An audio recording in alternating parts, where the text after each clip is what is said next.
He was more than a martial artist. More than a movie star. More than a fighter. Bruce Lee was a symbol of strength, of philosophy, of human potential. Even decades after his passing, his name still inspires millions around the world. But how did Bruce Lee build a legacy so powerful that it continues to live on today? This is the story of how Bruce Lee became immortal, not through fame or fortune, but through the impact he left on hearts, minds, and history.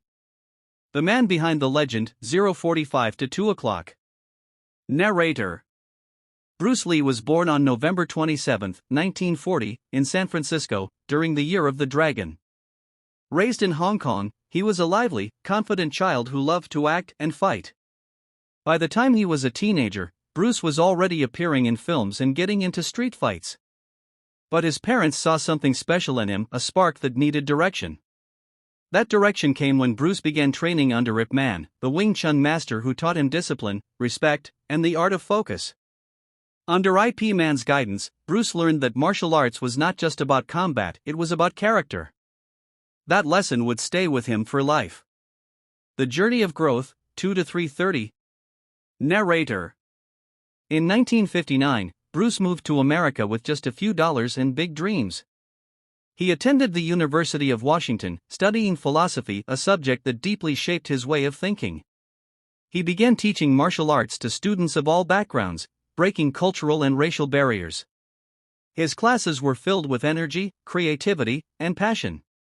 He didn't just teach moves, he taught mindset. He wanted his students to understand that martial arts was not about violence but about self-expression and self-discovery. He said, "The martial arts are ultimately self-knowledge. A punch or a kick is not to defeat your opponent, but to defeat your own fears." That message transformed everyone who trained with him, and it was only the beginning of his global impact. The birth of Jeet Kune Do, 330 to 445. Narrator. Bruce was never satisfied with limits. He believed that every system, every style, was only a small part of a greater whole.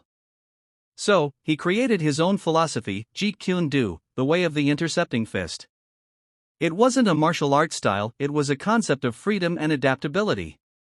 Bruce believed that a true fighter must be formless, like water. Empty your mind. Be formless, shapeless, like water. You put water into a cup, it becomes the cup.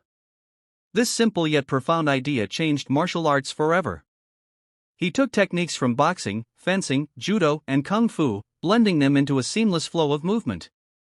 Jeet Kune Do was not about memorizing patterns, it was about becoming limitless. The rise to stardom, 445 to 615. Narrator. Despite his growing reputation, Bruce faced rejection in Hollywood. Studio executives believed that an Asian actor could never be the lead in an American movie. But Bruce refused to give up. He returned.